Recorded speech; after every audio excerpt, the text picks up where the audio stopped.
She projects very well in media. She has very sound, good grasp of the issues.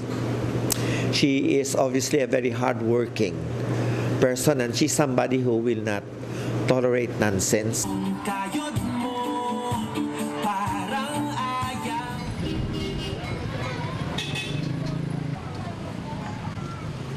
Kung ano yung pakikitungo natin sa ama, ganun din ang pakikitungo natin sa anak.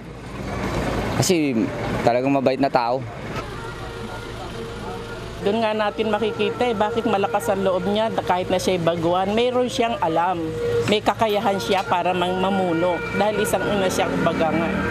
Alam niya kasi, nakita niya sa kanyang ama, kung ano ang kakulangan ng ating bansa, kung ano ang mga nangyayari sa bansa natin.